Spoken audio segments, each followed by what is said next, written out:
Tem um vídeo da Lisa Guerra dizendo que a gente tem que gamificar mais a nossa vida.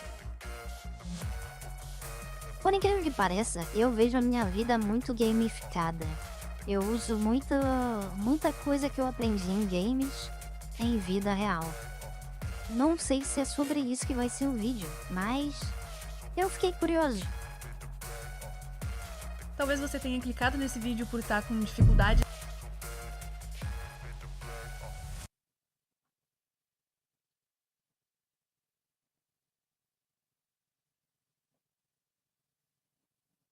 Vamos ver então por que temos que gamificar nossa Se vida. engajar em tarefas que são importantes para você, que são importantes para o seu progresso, ou para aprender alguma nova habilidade da melhor forma possível, por se sentir mais travado e, por consequência, vem a procrastinação quando a gente não consegue executar as coisas da melhor maneira, ou até mesmo porque você quer, por curiosidade, implementar alguns métodos diferentes da psicologia baseada em evidência na sua rotina para deixar as coisas fluírem melhor. Por muito Não, é só porque eu sou gamer.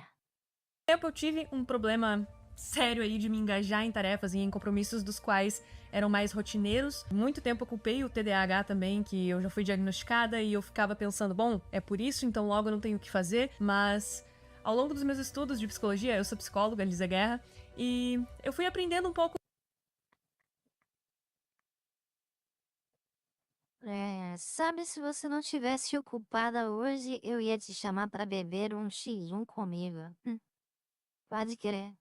Eu só sei ler certas frases em inglês, porque aprendi nos jogos. Eu sei quase tudo que eu sei de inglês eu aprendi em jogo também. Eu sei fazer uma mesa de encantamento? Que? De ferramentas e formas de enxergar a nossa vida e as coisas que a gente precisa executar para tornar o processo um pouco mais agradável, um pouco mais tragável, ao ponto de que as coisas fiquem mais automatizadas. E é claro que entender o processo e entender como aplicar essas ferramentas na nossa vida é o que dá aí o tempero e o que deixa a gente fazer as coisas com uma maior clareza, com um maior objetivo e um propósito. Por isso eu separei 5 pontos muito importantes sobre game. Caraca, 5 pontos? O que houve com os 3 pontos? Sempre ela traz três visões pra nós. Hoje ela trouxe 5. Meu Deus.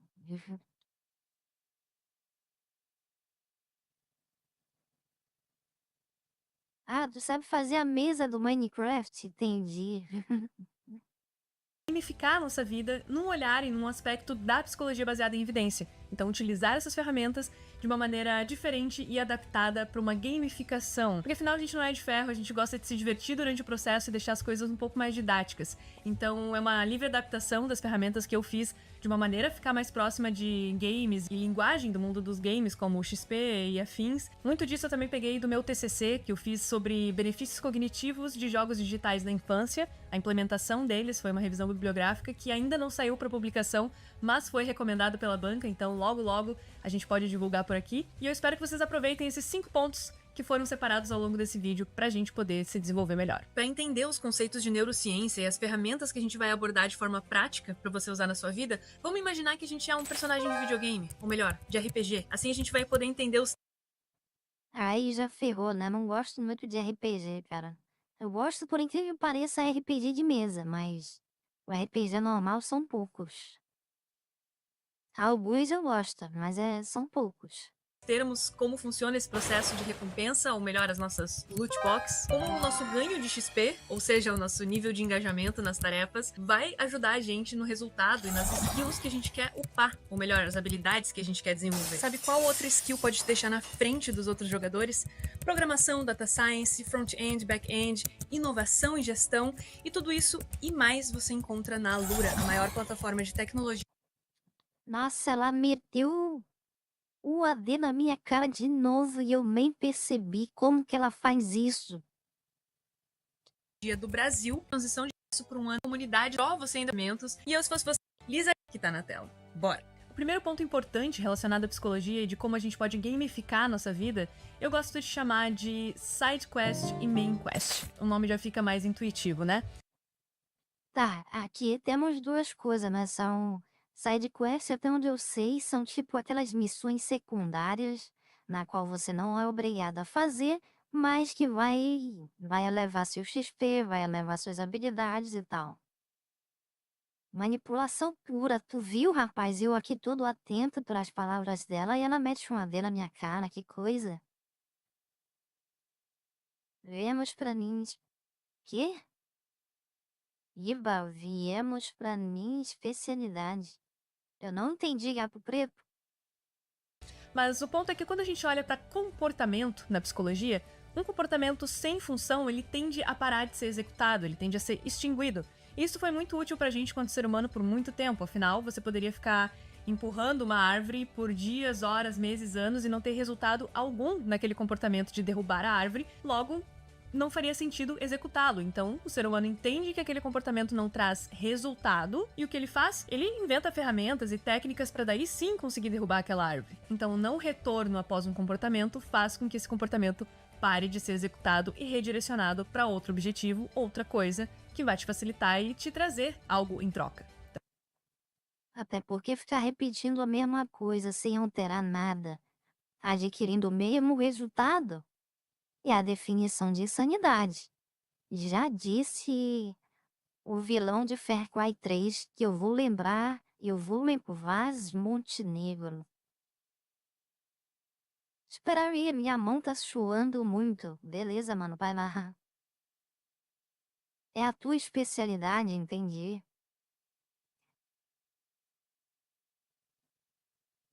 Ah, então o senhor é um RPGista, então, é, gato preto? Você manda bem nos RPGs, é? Vou saber disso. Então é mais ou menos assim que funciona o nosso processo de comportamentos e o porquê eles existem. E também é por isso a nossa dificuldade de entender alguns conteúdos da escola quando a gente não vê um motivo do qual a gente precisa aprender ele. Não tô falando só da fórmula de Bhaskara, mas como um todo no nosso sistema educacional. Então trazendo isso para a linguagem dos games, pra gente tentar já gamificar o rolê, não ter um objetivo claro para sua main quest, para sua missão principal, faz com que aquela missão perca o sentido. E perdendo o sentido, perdendo a retribuição que ela pode te dar, o comportamento tende a ser extinguido. Então, definir bem o seu objetivo ao longo da sua missão principal é um dos fatores mais efetivos para que o seu comportamento seja executado. Afinal, você vai ver o propósito do qual aquele comportamento existe. Ele não vai estar ali à toa, logo ele não vai ser extinguido tão facilmente. E é claro que quando você tem a sua missão principal, a sua main quest nos jogos, muitas vezes a gente esbarra também nas side quests. E essas side quests são missões secundárias que, por mais que elas possam parecer boba ou não ter tanta relação, se você não faz elas, grande chance do seu personagem no videogame não acabar evoluindo tão rapidamente. Então as sidequests muitas vezes nos dão XP adicionais, nos ensinam. Cara, isso daqui me mostra que eu acho que eu tenho uma vida de side quests, tá ligado? Eu não tenho uma main quest, eu não tenho uma missão principal. Pelo menos eu acho que eu não tenho, eu não sei dizer. Se eu tenho, eu não sei qual é, tá ligado? Mas eu sou cheio de side quests. Eu tenho várias missões secundárias que eu fico fazendo toda hora, pelo dia. Não, meu personagem é um sniper. Por algum motivo consigo me manter vivo até o final. Eu só erro disparos. Olha que sniper também morre, mano. Se ele se deparar com outro, a possibilidade dele morrer é 50-50. Habilidades e informações importantes para a história como um todo. Quando o jogo é bem desenvolvido, né? Quando ele não tá só enchendo linguiça ao longo do mapa. Então entender a importância das pequenas coisas, das side quests que você precisa fazer ao longo da sua vida para ganhar o XP necessário para que a sua main quest seja executada com propósito, seja executada com um sentido, porque senão a nossa cabeça vai fazer o que ela sempre faz. Isso não tem sentido, logo não vou fazer. O nosso cérebro, ele é um aparato muito caro para se manter ativo. Ele gasta muita energia, muita caloria. Então, no que ele puder economizar, energeticamente falando, ele vai. E é por isso que às vezes a gente automatiza processos na nossa vida. Por exemplo, se você dirige, alguma vez na sua vida você já deve ter ido para algum lugar e esquecido o percurso. Por exemplo, dirigido e quando se deu conta já chegou lá. E não lembra de sinaleira, não lembra de esquina, não lembra de semáforo, só para e pensa, caramba, cheguei. Então esse tipo de comportamento automatizado é o nosso cérebro tentando deixar a gente fazer atividades mais em stand-by para focar em outras coisas, afinal a energia que ele gasta é sempre muito alta. E quanto mais a gente vê o propósito e deixa as coisas serem mais naturalizadas organicamente no nosso comportamento, mais fácil é a execução. Pra gente entender isso agora em termos de neurociência, conversa de gente grande, eu fiz aqui uma linha, que você já deve ter visto caso tenha acompanhado os outros vídeos, mas é Segura aí. Cara, isso de deixar muita coisa no automático é sinistro. Que, tipo, eu sinto que dependendo da situação eu posso perder oportunidades. Por exemplo, quando eu tenho que andar de um ponto até o outro, e eu vou andando mesmo na rua e tal, cara, eu vou totalmente no automático, tá ligado? Eu acho até que se alguém falar comigo de uma forma muito baixa ou coisa assim, de uma forma muito genérica, eu nem vou olhar, porque eu não vou estar prestando atenção ao meu redor. Talvez eu seja até um alvo muito fácil de ser assaltado, por eu estar sempre distraído, sei lá. E aí o que acontece? A minha namorada, quando tá andando comigo, em momento algum ela fica no modo automático. Ela tá sempre focada. Então ela tá sempre conversando comigo, algo assim, e tudo mais. E cara, é impressionante como ela acha dinheiro na rua. Alguém deixa cair, alguma coisa assim. Ela já achou notas de 50, irmão, andando na rua. E eu penso, cara, eu ando muito mais do que ela. Eu, pelo menos, andava, hoje em dia nem tanto. Mas eu andava bem mais do que ela. Só que eu nunca prestei atenção. Eu nunca presto atenção nas coisas, tá ligado? E aí eu nunca achei, mano. Tu já pensou, tipo, eu vou andar até ali aos 50 conto? Cara, que loucura. Isso tem um lado bom e um lado ruim. Realmente o cérebro ele te poupa. Mas o fato dele te poupar, ele tira a tua atenção e tu não percebe pequenos detalhes que poderiam te ajudar muito.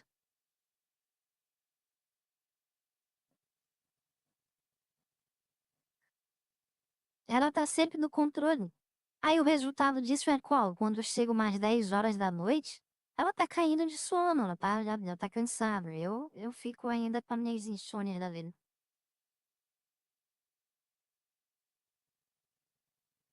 Ou você acha o lobo-guará. Aí, não acho que não tem como achar ele aqui. Pra mim é normal, 2 vezes eu já assisti. Eu já o quê? Eu já assisti nota de. Tu já achou notas de 100 na rua? Caraca, olha aí, tá vendo? E foi o corretor dele que colocou assistir, com certeza. Mas é sinistro, cara, é sinistro. Tem gente que acha dinheiro na rua porque esse pessoal, ele não tá andando no modo automático, tá ligado? Eles estão atentos. Isso é sinistro. uma linha que mede a nossa percepção de tempo e esforço para a execução de uma tarefa. Quando a gente vê apenas o objetivo ou a recompensa final daquela tarefa, a gente tende a manter os nossos níveis de dopamina, que é o hormônio responsável pela nossa motivação, ou seja, por nos dar um motivo para agir, um motivo para a ação, nos manter engajado naquele comportamento. Quando a gente coloca a recompensa apenas no final da trajetória que a gente precisa executar para realizar ela, então a gente tende a ter esses níveis de dopaminas bem baixos e um pico apenas no final.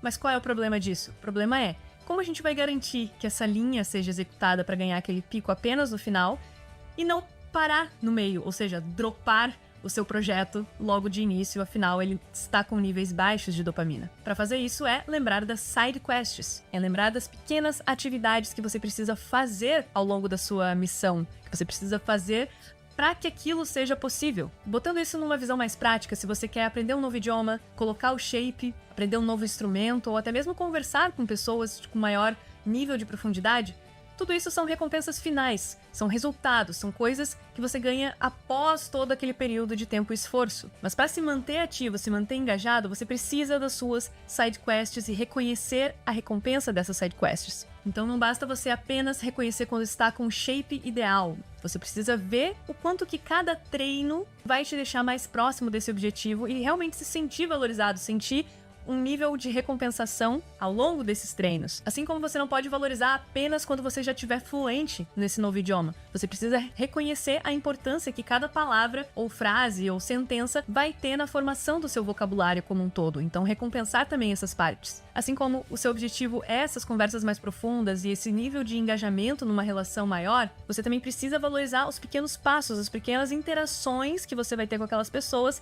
para alcançar aquele objetivo. Assim, a gente Mas isso daqui é difícil, cara. Isso daqui é. É porque assim, uma coisa é tu entrar em side quest que não tem nada a ver com a sua main quest, entendeu? Que aí sim, tu vai lá, faz a side quest, vai ficar satisfeito e tal.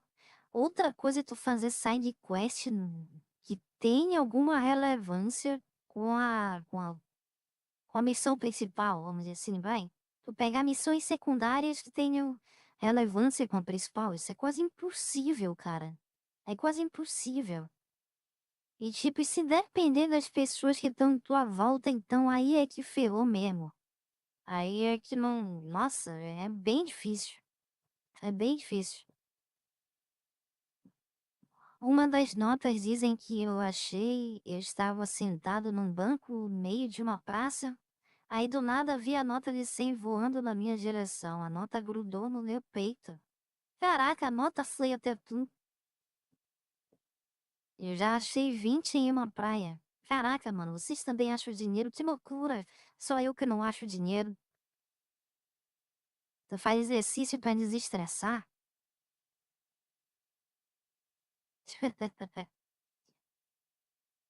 Cara, eu geralmente quando eu coloco um objetivo pra mim, eu coloco na cabeça que eu vou sofrer.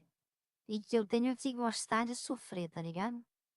Eu coloco isso na cabeça, que, mano, ficar procurando side quest, não consigo. Eu realmente não consigo.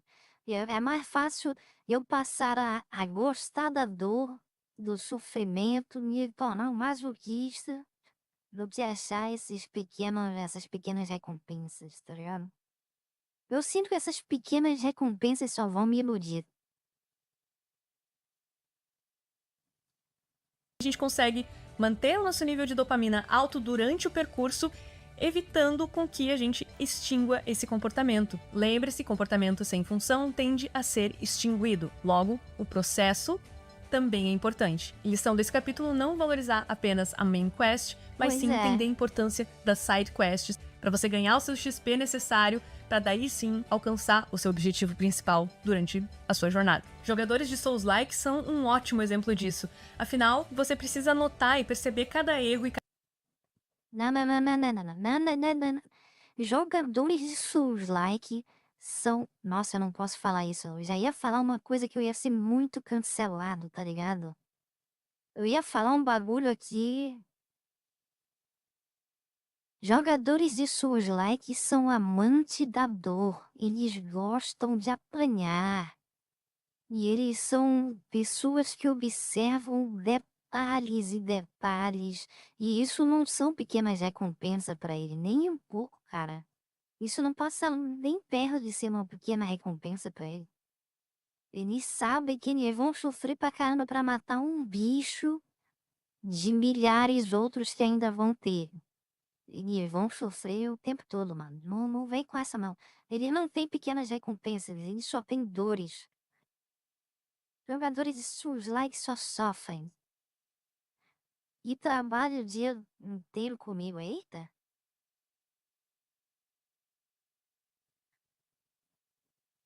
Patrocinador, tal. Diba tribunal. Eita, o Cia chegou cantante hoje. Foi só a gente dizer que ficamos com raiva de um. Como é? De um musical, o Cia chegou cantando. Tô calmo, cara, tô calmo. Isso é difícil, ganhar XP não é comigo, não. Eu nem sei como é que tô vivo no RPG. O meu personagem perdeu o olho e um braço.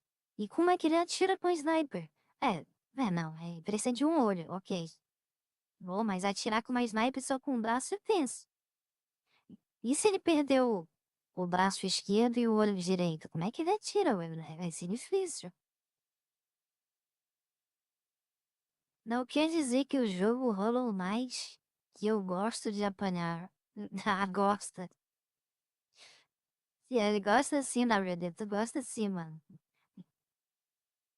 Cada acerto durante a luta de um boss para repetir aquilo diversas e diversas vezes e aí sim alcançar o seu objetivo final. Então tenta usar essa mesma linha de raciocínio para a atividade que você quer desempenhar, alcançar o seu Peraí, objetivo. deixa eu Um pegar o ótimo exemplo raciocínio disso. todo. Afinal, você precisa anotar e perceber cada erro e cada acerto durante a luta de um boss para repetir aquilo diversas e diversas vezes e aí sim alcançar o seu objetivo final. Então tenta usar essa mesma linha de raciocínio para a atividade que você quer desempenhar e para sua performance em alguma situação diferente da qual você precisa se engajar, quase como você estivesse na luta com o boss do Souls-like. Você vai cair, vai levantar, vai aprender com cada tentativa e erro e valorizar esses acertos que você teve para assim eles culminarem no objetivo final, que é vencer esse boss. Então, parabéns, jogadores de Souls-like, vocês já têm as ferramentas aí necessárias para esse primeiro tópico.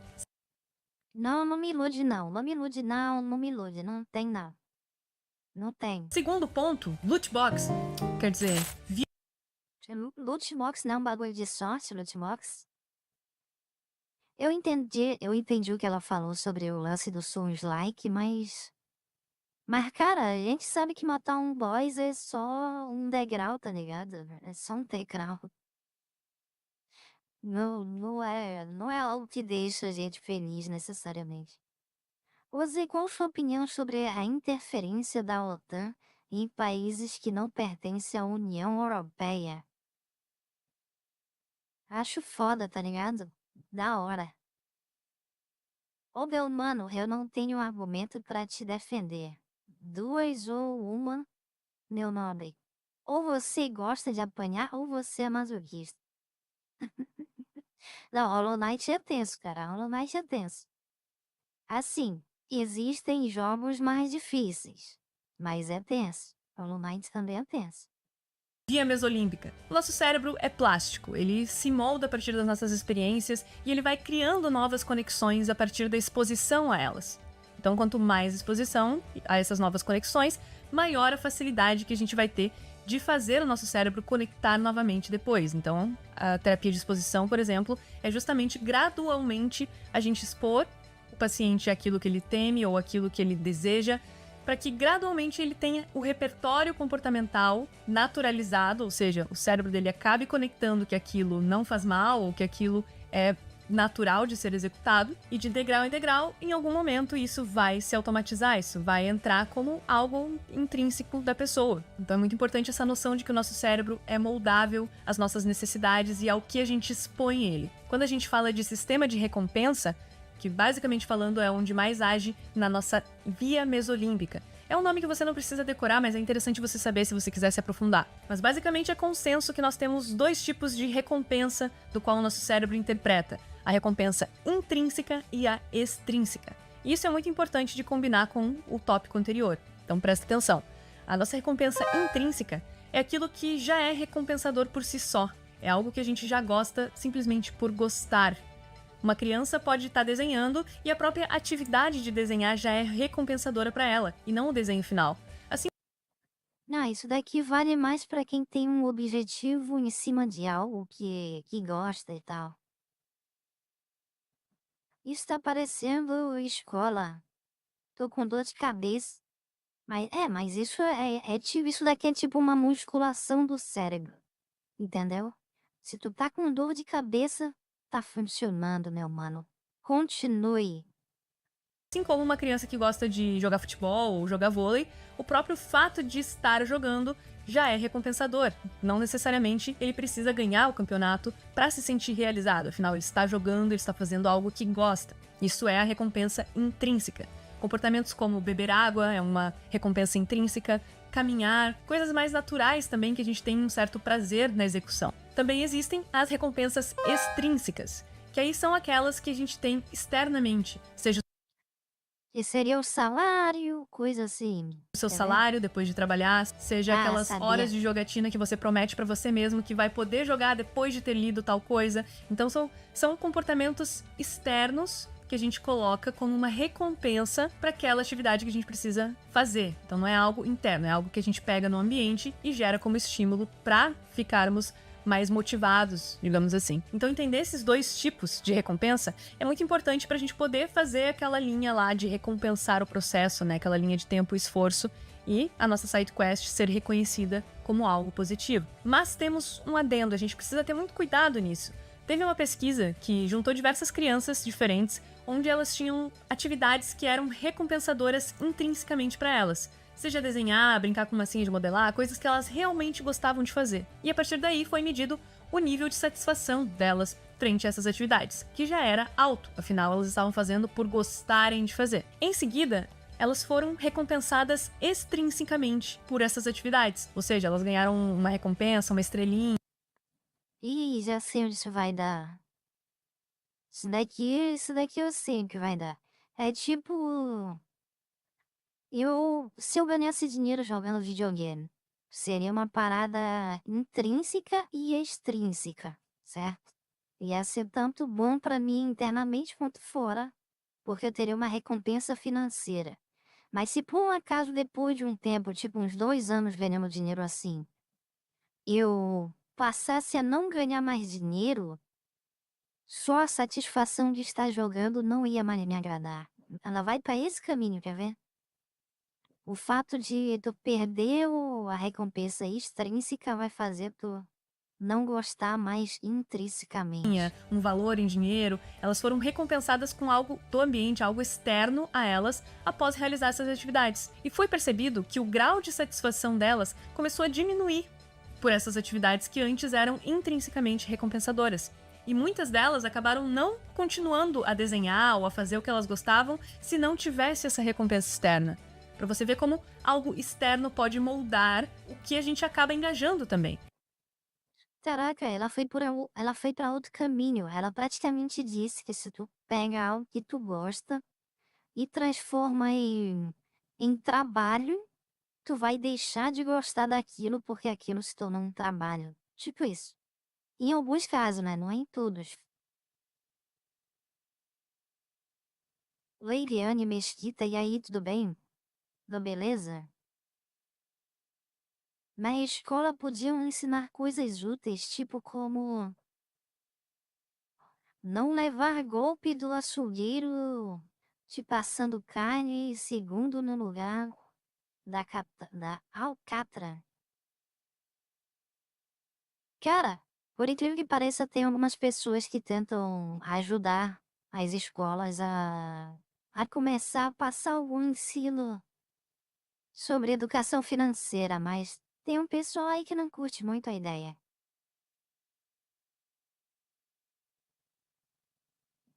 É o famoso trabalhe com o que você ama e não ame mais nada. Se você quer realmente aprender essa nova habilidade ou fazer certo comportamento do qual você acaba procrastinando, mas que é importante para sua vida e para sua carreira ou para o seu desenvolvimento pessoal, você precisa enxergar recompensas intrínsecas nele e não apenas as extrínsecas. Quando eu falo em recompensar o processo que eu falei no tópico anterior e por que é importante, não é apenas achar recompensas externas, tipo, fui no treino, então eu vou comer um chocolate depois como uma.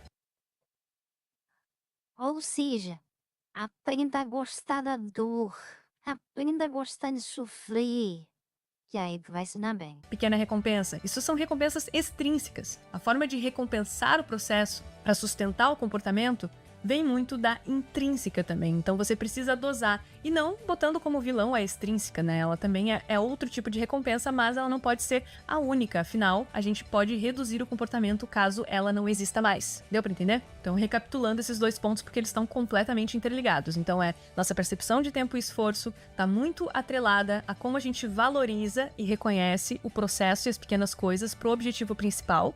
Então a gente só consegue fazer essa sustentação de comportamento vendo o propósito e vendo as recompensas dessas atividades para o meu objetivo final. E existem dois tipos de recompensa do qual a gente vai poder atrelar nesse percurso, que é a intrínseca, a respeito de nós mesmos e coisas que a gente satisfaz naturalmente, onde a gente vê valor nelas por si só, e as extrínsecas, aquelas que a gente pega do ambiente e utiliza como fator recompensador. Então, esses dois pontos completamente interligados e precisam ser observados. Nem que você pegue um papel e uma caneta e liste eles e veja visualmente para você realmente dar uma clareza para o seu cérebro. Afinal, comportamento sem propósito acaba sendo extinguido. Lembre-se disso. É importante. Virando a página, a gente chega para o terceiro ponto, que é cuidado com os bugs.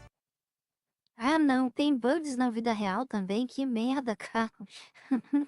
Agora eu tô curioso pra saber quais são os bugs da vida real, tá ligado?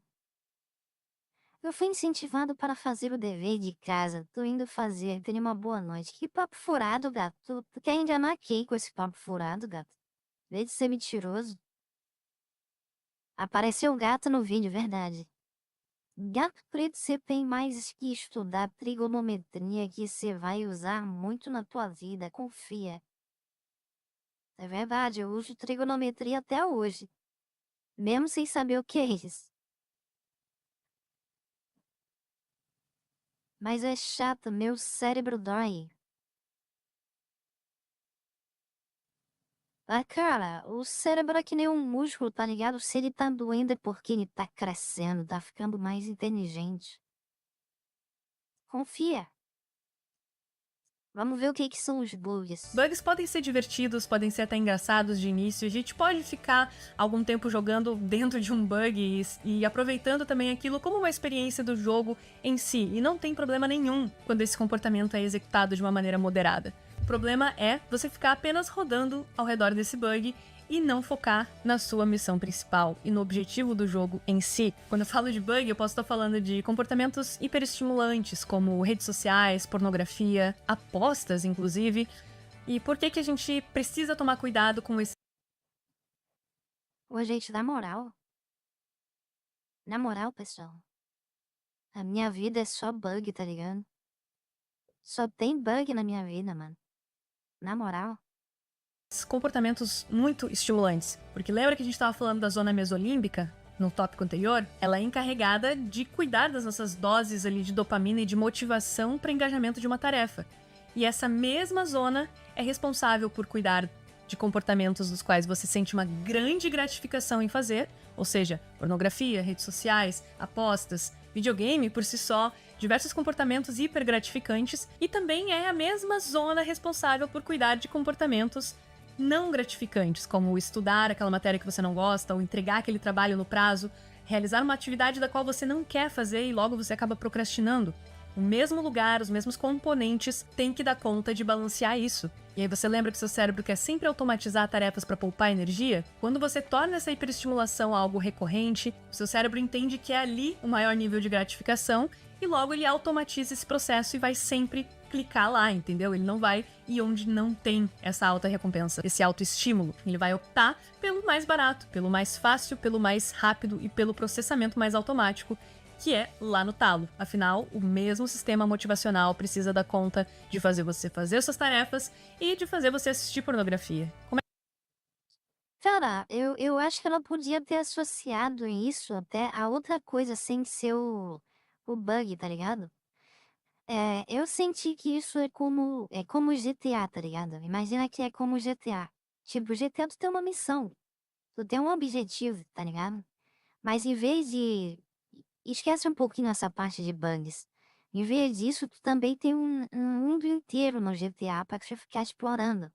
E aí, às vezes, tu prefere ficar explorando, andando pelo lugar, tirando onda com a polícia, o caramba quatro, do que fazer a missão principal. Do que fazer o que tem que fazer. Seja a missão principal, missão secundária, tanto faz. Tu, às vezes, prefere só ficar zoando na cidade do que fazendo alguma missão que seja. Eu interpretei esses bugs muito mais como um jogo de mundo aberto onde tu prefere zoar do que fazer o objetivo principal. Mas tá, pode ser bugs também, pode ser. é que você vai competir com isso? A gente tem vídeos aqui no canal tanto sobre vícios em apostas, quanto pornografia e diversas outras coisas interessantes na playlist Psicóloga Explica, que são vídeos mais na pegada de agora, que eu sento aqui e trago essas ferramentas. Então, se você quiser aprofundar em um desses temas mais especificamente, eu não vou ficar sendo repetitiva aqui e trazer todos os dados que eu trouxe lá. Então fica de dica caso você tenha alguma dessas questões aí na sua vida também. Quarto ponto, nosso cérebro Eu jogo mais o mundo do que as missões principais, principalmente correndo de carro ou moto. Pois é, muito mais divertido, cara.